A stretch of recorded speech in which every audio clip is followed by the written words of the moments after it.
everyone else doubts you, and more importantly, you doubt yourself, because even though you're putting in the effort, you're putting in the training in, trying to be better for yourself, trying to get better by yourself, it's hard to do so when you still have that kind of self-doubt mindset. Even though you're working to get yourself out of there, you still have the doubt mindset because you don't have the results to prove it yet, and you also don't have the support you need by others to let you know that you are going to where you're going, where that you are going to where you're going.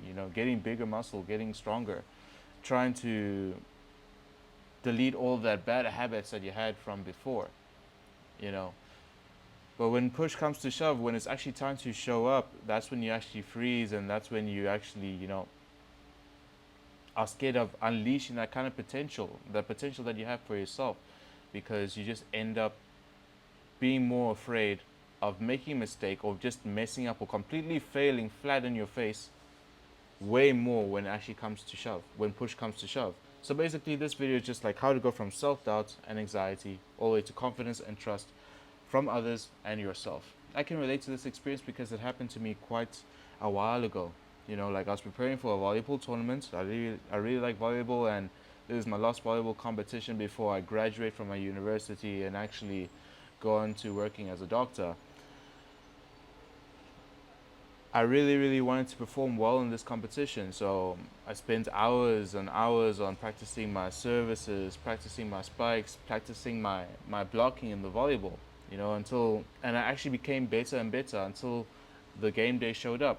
When the tournament came, I had a good start, but then the moment I made a mistake, I missed a spike or I missed a service, the tensions were up high, and I slowly watched myself, get worse and worse and worse and worse instead of getting better and better and better, because I realized from that point I got very, very frustrated, and I was wondering what's going on. Why am I not playing like how I performed in my practices? And eventually I made up my mind. I understood that it was because I went there with the intention of performing instead of actually trying to grow and to play. Because go there with the intention of performing, you start having unrealistic expectations of yourself. You want to play like a professional, like you know what you're doing, because you want to be that guy. But the problem is you don't get a trophy just for being that guy, for being him. You don't get a trophy for being the perfect player. You go there to play with your teammates. You go there to have fun. You go there to build trust.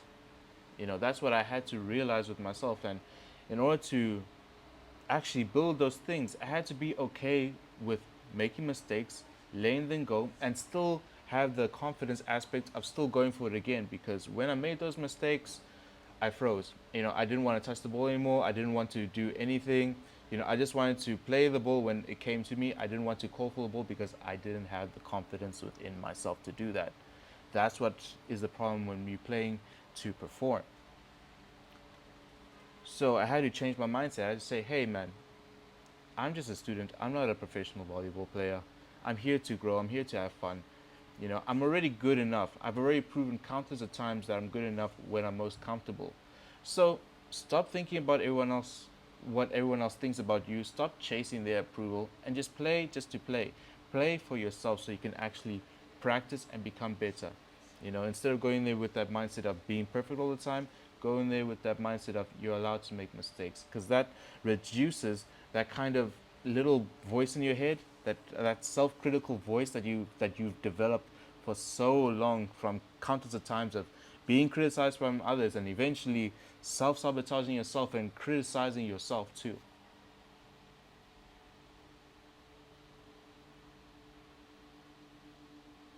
So if you're going through this kind of same experience of self-doubt and you want to be more confident, actually practice being more confident within yourself. Like every time you have a good ball or you do something right, whether it's in the gym, whether it's in your relationships, whether it's in volleyball or whatever sport you like to play, congratulate yourself. Like put yourself up on that pedestal that you deserve to be when you do something good, firstly.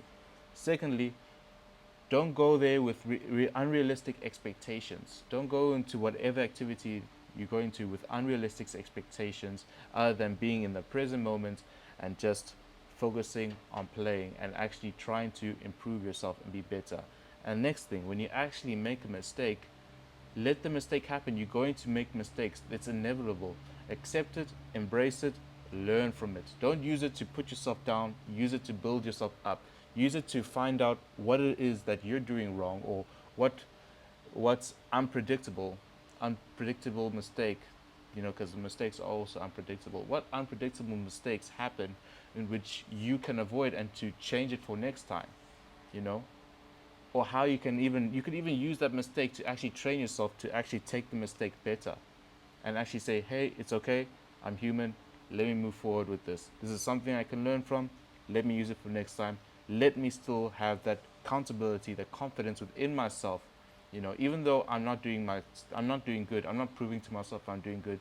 Let me have the confidence in myself to be able to unleash that potential of doing good the next time I do it. So when the next time comes and it goes well, it goes better, and more people will trust you for that. That's how you build confidence within others, because you have the confidence within yourself. That's enough proof needed. Nothing else is needed. Just enough proof that you can do it, knowing that, believing that in yourself that you can do it, is enough for others to believe that you will do it. So continuously being there, continuously working, continuously being productive, and not just being self-critical, because that energy, that self-critical energy, will also spread to other people. They'll also start criticizing you. They'll also start criticizing themselves, and they'll lose their trust within you. They'll feel weird around you. So don't do that. That is just like a negative spiral that we all put ourselves in unintentionally, because we are unconscious of that. If you want to look more about what does it mean to be conscious and all that stuff, I'd rather suggest you to read the book The Power of Now, so you can get onto that, because that's actually quite a good book. I've been reading that lately, and it's been fun. But onwards. So, and overall, to summarize the video, play to perform. I mean, play to perform. In order to summarize the video, whatever it is you're doing, play. Do not perform. Be authentic to yourself. Second, forgive yourself for any mistakes that you've made. Don't continue that momentum of building that self-criticism, because that will spread to others. And thirdly, still be confident within yourself. If you play volleyball, still pass the ball, even after making a mistake. And with any other situation, go for it again. Even in the gym, especially in the gym. When you fail, failure is good in the gym. Go for that next set and go again to failure, and see how much you improved onwards from there. If you need a proper plan when it comes to gymming, if you need a proper plan when it comes to dieting, if you need that mindset to go to the gym every single time and see progress within 3 months, or even sooner than what you expect, contact me so we can make that plan for you. Let's set up a consultation call and we can go one by one on how we can do that together. See you for the next video.